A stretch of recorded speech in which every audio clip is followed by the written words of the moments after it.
Beauty, primeiro nail bar de Blumenau.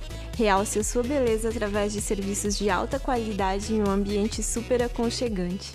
Tradição blumenauense, anexo ao Clube Ipiranga. Eventos, casamentos, formaturas, corporativo.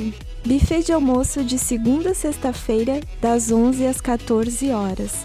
Rua São Paulo, 2929. Telefone 3323 4010.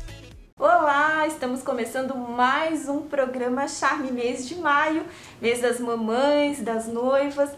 E também ontem foi comemorado o Dia da Propriedade Intelectual. Você sabe o que é isso? O que é propriedade intelectual? O que é o registro de uma marca? Bom, para conversar com a gente sobre esse assunto está aqui a doutora Bárbara Carvalho, que é advogada. Ela é especialista em propriedade intelectual, atende aqui em Blumenau e online em todo o Brasil.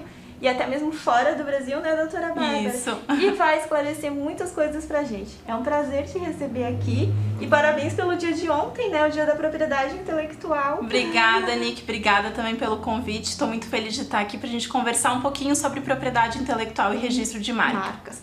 Então, minha primeira pergunta é: doutora Bárbara, o que é propriedade intelectual? Então, propriedade intelectual, na verdade, é um ramo do direito. Dentro do direito civil é uma fatia que a gente chama que é a propriedade intelectual. Dentro dessa propriedade intelectual, a gente vai trabalhar justamente com as criações da mente humana. Seja o registro de uma marca, porque uma marca é uma criação humana também. Seja um poema, uma literatura, uma arte, aí a gente vai falar de direitos autorais. Seja uma invenção, uma máquina nova inventada, um modelo de utilidade, um desenho industrial. Então, todas essas criações humanas estão dentro desse rol da propriedade intelectual. Esse é um ramo do direito para trabalhar as criações humanas e proteger elas. Entendi. Então, tudo que for um trabalho autoral, seja ele artístico, empresarial, ele é considerado uma propriedade intelectual. Exatamente. Muito bem. E a tua especialidade é defender essa propriedade intelectual das pessoas, né? Exatamente. Eu trabalho hoje mais com enfoque em registro de marca, porque dentro da propriedade intelectual nós temos temas que são obrigatórios um registro e temas que não são obrigatórios. Então, falando de uma não obrigatoriedade, a gente vai ter os direitos autorais. Um poema, um livro escrito, ele não necessariamente precisa de um registro. É interessante ter? Sim, é interessante ter, mas ele não é obrigatório. A marca, por exemplo, que é a minha especialidade, ela é obrigatória. Para proteger uma marca, a gente precisa registrá-la no INPI. Então, não adianta eu ter um CNPJ, um site, um Instagram, se eu não tiver esse registro lá no INPI para proteger essa marca. Entendi. Então, a maneira de a gente proteger uma propriedade intelectual nossa é através do registro. Exatamente. Registro de marcas, né? Exatamente. E quem pode fazer esse registro de marcas? Que marcas podem ser registradas? Tá, o registro de marca ele pode ser tanto feito por uma pessoa física quanto jurídica, independentemente. Mas isso a gente precisa fazer uma análise. Às vezes a pessoa trabalha como autônoma, né? Então vai fazer como uma pessoa física. Mas se for MEI, é uma empresa, então pode registrar a marca, né? Se for qualquer outro tipo empresarial, pode registrar a marca. O que a gente poderia registrar como marca? Tanto o nome de uma empresa, isto é uma marca, né? Mas nós temos hoje em dia, inclusive, novas atividades que são marcas. Então, o nome de um canal no YouTube é uma marca, o nome de um curso é uma marca, canal de podcast, influenciadores digitais, então aquele @ do Instagram do influenciador também digital também é uma marca. Nome artístico é uma marca? Nome artístico é marca. Então a gente tem várias categorias, né, para registrar essas marcas, para que outras pessoas, um terceiro, não se utilize dessa marca e não viole essa propriedade intelectual que é a marca em si, para a gente registrar e proteger ela. Então tem várias categorias. Exatamente. Por exemplo, eu posso estar usando um nome artístico, uma marca durante anos, não ter ela registrada, vem uma pessoa, registra, ela tem o direito sobre a minha marca. Com certeza. Infelizmente, inclusive, é bem comum isso, ainda mais agora, né, que a gente tá ainda atravessando a pandemia, então muitas pessoas se utilizaram das redes sociais para mostrar os seus trabalhos, enfim, às vezes como influenciador digital, às vezes um nome artístico, às vezes um podcast no YouTube, e aí não registraram as suas marcas. O que aconteceu? Muitas dessas pessoas acabaram recebendo uma notificação porque um outro, né, um terceiro registrou a marca e solicitou então o uso exclusivo dessa marca. Então por isso a importância, né? Sempre foi importante registrar a marca, mas nos últimos tempos, com esse consumo online, com as pessoas cada vez mais nas redes sociais, é cada vez mais importante proteger. Concordo contigo, doutora.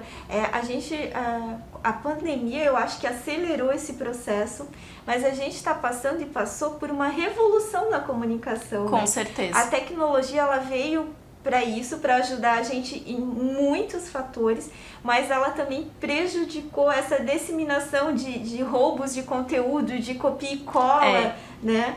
Então a gente está aprendendo a lidar com isso, e uma maneira de lidar com isso é registrando uma marca, né? Exatamente, a gente tem hoje...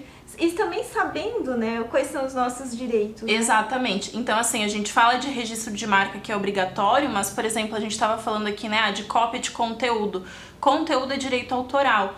Não precisa ser registrado, mas sim, a gente tem essa proteção desse direito autoral. Então, se alguém viola esse direito de alguma forma, precisa sim ser acionado, né, ser notificada essa pessoa para que pare de copiar esse conteúdo. Afinal de contas, quem cria o seu conteúdo não quer ter ele copiado, violado, enfim, por um terceiro. E quer ser citado, né? Exatamente. Né? Eu acho que o mínimo seria isso, né, doutora? Tu citar, né, um poema, uma frase, uma... Sempre, né? Inclusive fica a dica, se você vai utilizar um poema, uma frase, enfim, que não foi escrita por você, você tem que falar quem é o autor daquela obra, né? Daquela frase, daquele poema. E claro, quando a gente fala de, às vezes, um conteúdo muito expressivo, você tem que falar com o autor daquela obra, daquele conteúdo e falar com ele assim, olha, você permite que eu compartilhe porque nem todo mundo quer o seu conteúdo compartilhado, né? Mas não é por isso que não vai ter direito sobre a sua obra. Então é sempre interessante deixar tudo às claras e não ir naquela onda daquela frase assim, nada se cria, tudo se copia. Não é bem assim. Não é bem assim. Mas tem alguns conteúdos que eles se tornaram de domínio público, né? Sim, quando a gente fala de direitos autorais, depois de 70 anos da morte do autor, entra em domínio público, mas às vezes a gente tem que cuidar, porque a família também vai ter os direitos autorais. Então, tudo na verdade, o que é o ideal? A gente sempre falar de quem a gente tá pegando. Aquela frase, aquele poema, a música, enfim, de tudo a gente tem que dar a autoria daquela pessoa que criou. Que criou, né? A gente tem que honrar a pessoa que criou, exatamente. Né? Não, e falando assim, que é uma coisa que a gente está vivendo muito na atualidade, né? Isso, né? Essa revolução que aconteceu na comunicação é uma coisa muito nova pra gente. Mas eu acho que essas cópias, essa usurpação, eu posso dizer isso, né? Sim. Tomar o descobrimento de uma outra pessoa, já são coisas que acontecem muito antigamente já, né? Eu estava estudando e o próprio Nikola Tesla, que foi um... Ele, em 1845 ele nasceu. Quando ele morreu, ele ainda estava lutando juridicamente por uma invenção dele. Sim. Então, assim, ele foi uma pessoa injustiçada em vida, porque depois eu descobri que vários dos seus experimentos, outras pessoas se apropriaram dele. Exatamente. Então, ele não conhecia ainda a propriedade intelectual, né? É uma coisa, assim, que é, entre aspas, recente, assim, né? Que as pessoas saibam dessas proteções, mas agora, nesse mundo digital, é muito importante que todo mundo tenha ciência justamente dessas proteções. Porque, vez ou outra, quando a gente fala de uma marca, se você utilizar o mesmo nome daquela marca, você vai receber uma notificação, você vai ser acionado judicialmente. Então, a gente pode evitar isso tudo inicialmente, né? Tendo uma assessoria com alguém que trabalhe com propriedade intelectual para te falar assim, olha, você pode utilizar essa marca, você pode utilizar essa frase de tal forma, ou enfim, conversar com o autor daquela obra. Quando a gente fala de invenção, tem que ver se aquilo já não foi inventado por alguém, né? Se já não está patenteada aquela invenção. Enfim, a gente precisa sempre buscar se aquilo já não existe no mundo e se existe, de quem é. Para depois, então, eu realizar ou uma melhoria, que pode ser um modelo de utilidade em alguma invenção, né? Ou enfim, se aquilo já existe, já está patenteado, ou se é uma marca, né? Um nome que você pensou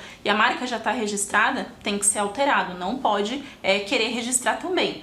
A não ser, né, no registro de marca, que a marca ela pode ter o mesmo nome desde que em categorias diferentes. Então, se eu tenho uma padaria com o nome 123 Bela, eu posso ter uma loja de roupas com a marca registrada também 123 Bela. Elas só não podem estar no mesmo nicho. No mesmo nicho. Por isso que é importante realizar uma consulta de viabilidade para registrar uma marca. Isso que eu ia te perguntar, quais são os passos para registrar uma marca? Então, o registro ele funciona de que forma, né? Cada profissional trabalha da sua forma.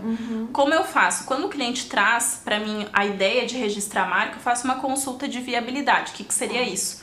Uma busca avançada no INPI com aquele nome pretendido e a categoria pretendida, né? Então a gente vai buscar se tem uma marca igual ou às vezes uma marca semelhante já registrada que também seria um impeditivo. Se não tiver, a gente tem um sinal verde para registrar aquela marca, né? E claro, a logo. A gente sempre também tem que analisar a logo dessa marca, enfim, desse produto, qualquer coisa que seja registrada. Por quê?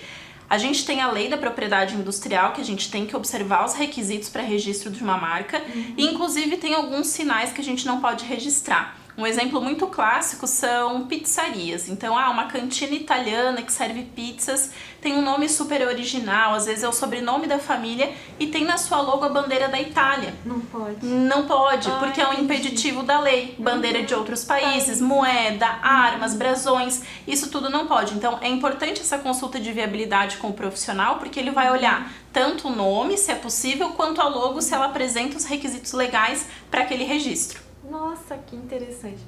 Doutora, adorei nossa conversa. Assim, foi muito na semana da propriedade intelectual, muito legal a gente tomar consciência dos nossos direitos, né? Com certeza. E não deixar para amanhã. Eu digo o seguinte, tem que registrar logo antes que alguém registre no seu lugar a sua marca. É verdade. É isso, não é? Doutora Bárbara, pode deixar teus contatos, Instagram, para Sim, pessoas? eu tenho o meu Instagram pessoal e profissional, porque eu utilizo algumas coisas ali para trazer alguns conteúdos, né? Que é Bárbara Carvalho Advogado, o arroba do Instagram, tá? E eu tenho também a rede social que é do meu escritório de propriedade intelectual, que é @criaintelectual. E aí lá eu tenho os meus contatos de telefone, WhatsApp, e-mail, e aí pode entrar em contato por lá tranquilamente. E também tem muito conteúdo, né? Tu posta muito conteúdo. Quer aprender um pouquinho mais sobre esses direitos intelectuais, sobre registro de marca, tem bastante coisa lá também. Isso. Muito obrigada pela tua presença aqui, te espero mais vezes. Com certeza, muito Nick, muito obrigada. Eu que agradeço pelo convite. E esse é um assunto muito atual. Né? Bom, a gente vai para um breve intervalo comercial, a gente volta no segundo bloco falando de quê? De Dia das Mães, dicas de presente. Não saia daí.